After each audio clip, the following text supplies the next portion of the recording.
Welcome to Blockbuster. I'm your host, Alex Focker Parkerson, and today I'm going to bring you some new releases, some movie throwbacks you should be checking out, as well as a couple horror selections. Stick around, I've got some guest spots from a few friends that are going to give you their selections from movies and TV shows, and we may even have a special guest appearance by somebody giving their 3 choices as well. Stick around, find out, and stay tuned for the movie giveaway. Enjoy!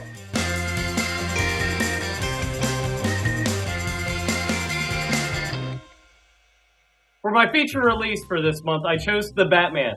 Robert Pattinson, Twilight Boy, whatever you want to call him, he did good. I liked it. It's a little bit long, could have trimmed a little bit of the fat, but overall I enjoyed it, and I especially loved Paul Dano's take on the Riddler.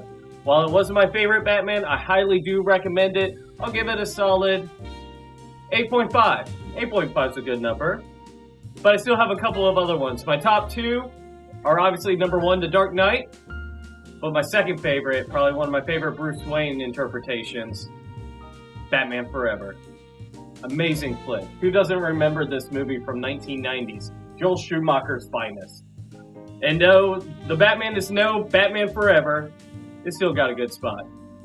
For my next film, we're deciding on Studio 666 starring the Foo Fighters. A little project that the band got together and did during the crisis of 2020, and you can tell they had a lot of fun doing so. Basic premise goes, the Foo Fighters need to record a new album, so they decide to rent a haunted house because that sounds like a great idea. Eventually Dave Grohl gets possessed, the entire band ends up may or may not be dying, but it has a lot of kills and a lot of fun comedic acting so you can tell they were having fun the entire time. Also has one of the best chainsaw kills I have ever seen in my life. Forget Texas Chainsaw Massacre and Leatherface.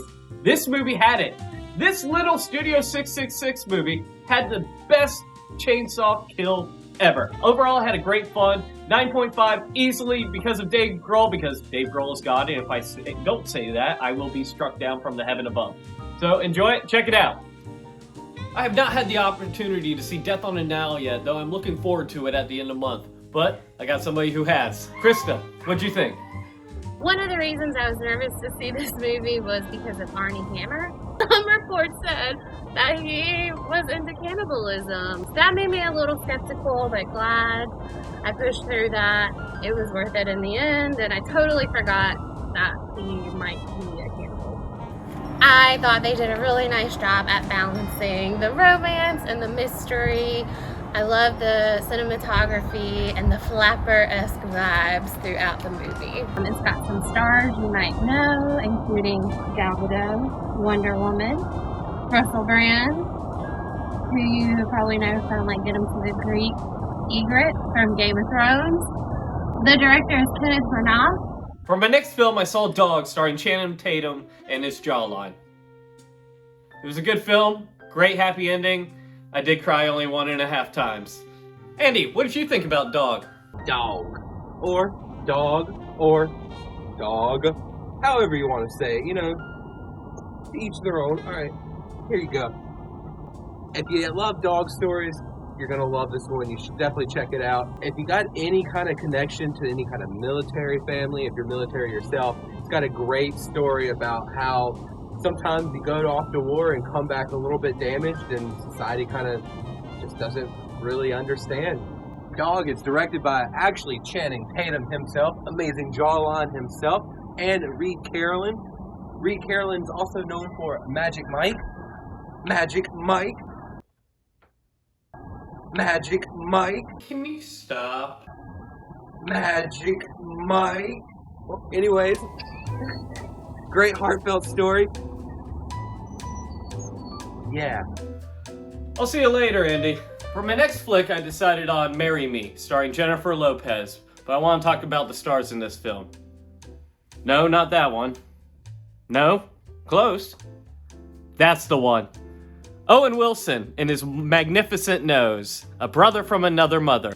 Yes, this man still stole my heart 20 years after Wedding Crashers, and I thoroughly enjoyed this cheesy love flick. A very good, wholesome family film. Owen Wilson plays a teacher who somehow ends up marrying Jennifer Lopez on stage, and he had the little should they be together, should they not be together conflict with the ex-boyfriend coming in. I liked it. It's a good little cheesy Owen Wilson movie, and like I said, the man can still steal your heart 20 years later. my final film of the month, I saw Jujutsu Kaisen 0, based off the hit anime series of the same name. It's a prequel telling that takes place a year before the season 1 that currently is out there. I highly recommend you take it out. With an awesome end sequence and a great setup for season 2 and 3, new fans and fans of the original series are going to all find something to take from this. I highly recommend seeing it in theaters. You're gonna get a great experience with the crowd around you. You have Gojo, who finds a new apprentice in Utah, who has a special grade curse, a former lover that he saw killed, and there's a antagonist of G2, who is trying to get said curse and take over the world. There's a fighting panda, there's a kick-ass sorcery in it, awesome demons. Can't recommend this movie enough. Check it out. You're definitely gonna enjoy it, especially if you're a fan of Demon Slayer or My Hero Academia or any other anime series that's hit right now.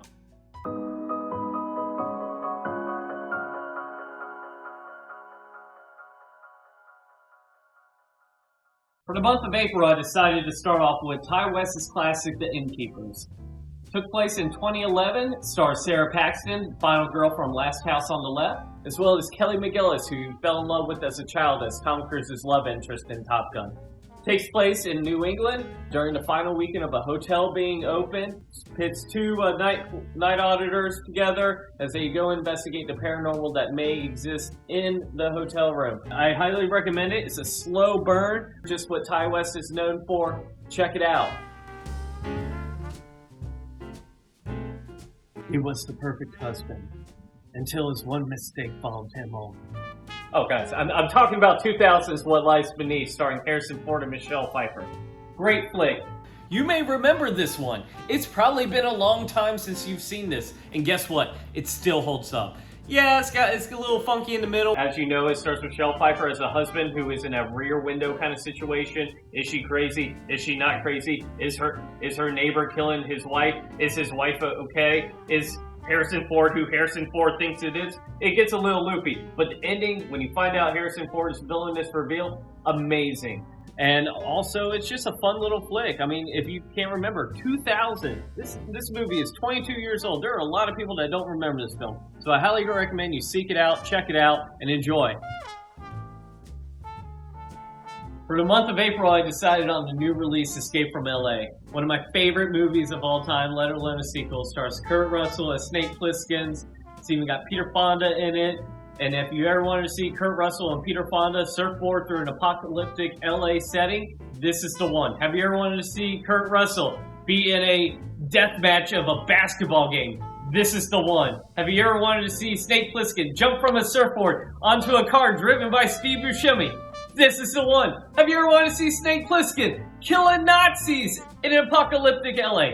This is the one! A great movie starring a great cast, just all around good fun. Highly recommend it. The music is a classic, one of my favorite instrumental soundtracks of all time. If you love John Carpenter 90 films like Vampires or Ghost of Mars, then you already know what you're getting into with Escape from LA.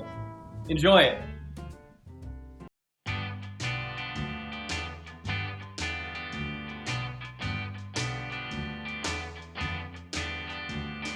For the month of April, I decided on the Tom Hanks 1996 directed film, That Thing You Do. A lot of y'all do remember this film growing up. I'm here to recommend the director's cut. It has an extra 40 minutes on it. It is Grogu approved. And it's got a great cast in it, including Steve Zahn, Tom Everett Scott, Tom Hanks obviously, Charlize Theron in it, and Liv Tyler. Great music, like I said, 1960s style. Check it out. For my next choice, I chose for my throwback classic, The Ghost in the Darkness, where only the most incredible parts of this story are true. That's what the tag is. I didn't write the thing. Starring Val Kilmer and Michael Douglas. Filmed in 1996, it tells the stories of two hunters coming into Africa to help destroy a couple of lions that are messing up some territory for the railroad line. It's got some great effects. Stan Winston, who did the Jurassic Park movies, helped do the animatronics for The Ghost in the Darkness. And you can never go wrong with Val Kilmer. In fact, this is going to be our surprise for the month. For the month of April, we decided to do a little present for everybody. So we are giving out this copy of The Ghost in the Darkness to whoever will list their favorite Val Kilmer movie down below in the comments section.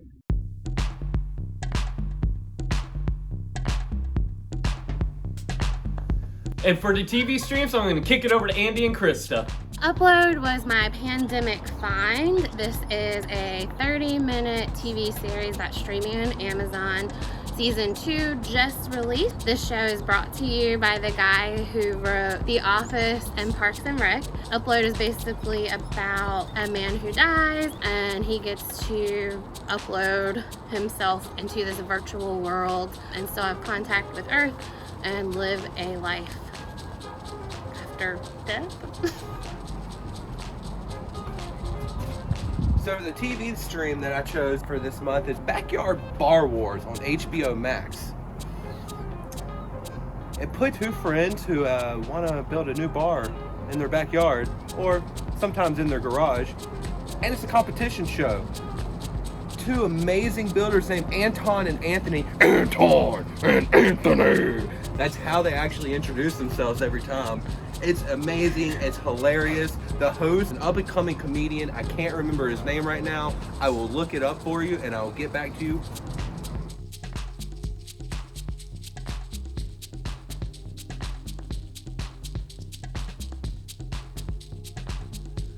For my blind pull this month and guilty pleasure, I've decided on the classic 2004 Mean Girls, starring Lindsay Lohan, Rachel McAdams, Tina Fey, Tim Meadows, and a whole bunch of other... Lacey Chabert. Oh, man. Amanda Seyfried. Everyone's in this movie. It came out at a great time in 2004. Most of us were just starting college, have just survived high school. Most kids were some in high school, some were adults. Either way, everybody has seen this movie, can quote it tons of times, and a great comfort flick that's good on any day. Spring, summer, fall, winter, rain or shine. Such a fun movie. Enjoy it. I got a little special gift for you guys. No, it's not this little pooper here, but I got Robert Carradine, who's going to give us 3 of his movie choices. Met him this past con. Great guy.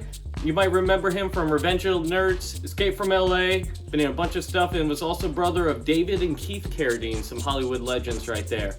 Enjoy. I was in there for story. You never knew Australia? I've heard it. And a dead like a younger version of you. Foreign film. I don't want to read the movie. I was the original Dr. Death. Robert Sheridan. Signing out.